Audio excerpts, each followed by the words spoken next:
10 defense mechanisms. What are they and how they help us cope?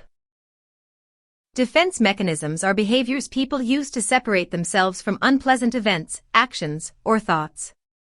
These psychological strategies may help people put distance between themselves and threats or unwanted feelings, such as guilt or shame. The idea of defense mechanisms comes from psychoanalytic theory, a psychological perspective of personality that sees personality as the interaction between three components: id, ego, and superego. First proposed by Sigmund Freud, this theory has evolved over time and contends that behaviors, like defense mechanisms, are not under a person's conscious control.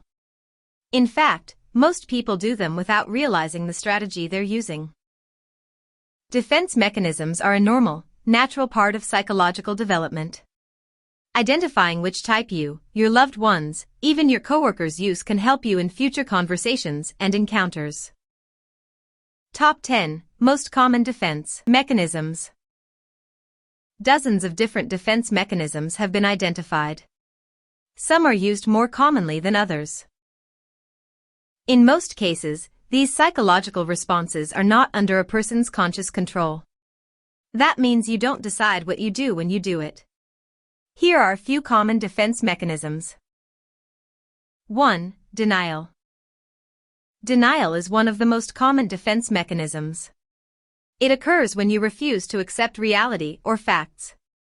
You block external events or circumstances from your mind so that you don't have to deal with the emotional impact. In other words, you avoid the painful feelings or events. This defense mechanism is one of the most widely known too. The phrase, "they're in denial," is commonly understood to mean a person is avoiding reality despite what may be obvious to people around them. 2. Repression.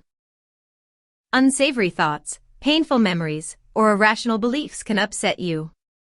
Instead of facing them, you may unconsciously choose to hide them in hopes of forgetting about them entirely.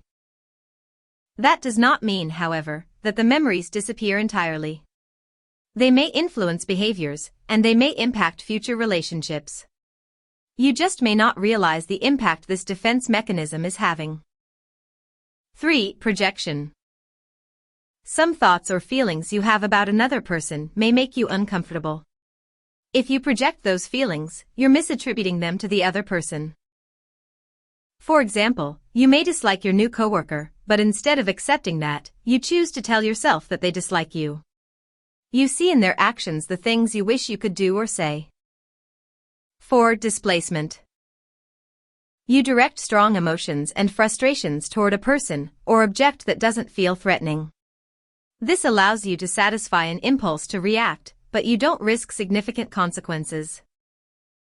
A good example of this defense mechanism is getting angry at your child or spouse because you had a bad day at work. Neither of these people is the target of your strong emotions, but reacting to them is likely less problematic than reacting to your boss. 5. Regression. Some people who feel threatened or anxious may unconsciously escape to an earlier stage of development. This type of defense mechanism may be most obvious in young children. If they experience trauma or loss, they may suddenly act as if they're younger again. They may even begin wetting the bed or sucking their thumb. Adults can regress too. Adults who are struggling to cope with events or behaviors may return to sleeping with a cherished stuffed animal, overeat foods they find comforting, or begin chain smoking or chewing on pencils or pens. They may also avoid everyday activities because they feel overwhelming. 6. Rationalization.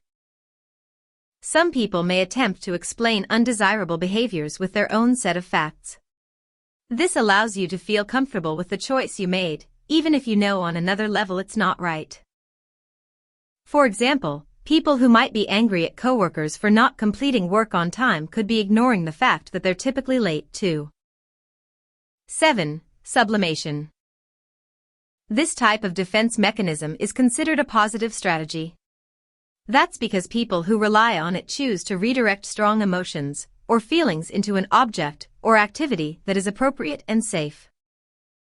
For example, instead of lashing out at your employees, you choose to channel your frustration into kickboxing or exercise. You could also funnel or redirect the feelings into music, art, or sports. 8. Reaction formation. People who use this defense mechanism recognize how they feel, but they choose to behave in the opposite manner of their instincts.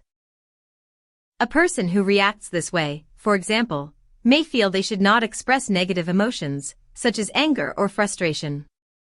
They choose to instead react in an overly positive way. 9. Compartmentalization. Separating your life into independent sectors may feel like a way to protect many elements of it. For example, when you choose to not discuss personal life issues at work, you block off or compartmentalize that element of your life. This allows you to carry on without facing the anxieties or challenges while you're in that setting or mindset. 10. Intellectualization. When you're hit with a trying situation, you may choose to remove all emotion from your responses and instead focus on quantitative facts. You may see this strategy in use when a person who is let go from a job choose to spend their days creating spreadsheets of job opportunities and leads. Thank you for watching and listening to our video. If you like this video, please subscribe and share with others. Comment below for any suggestions.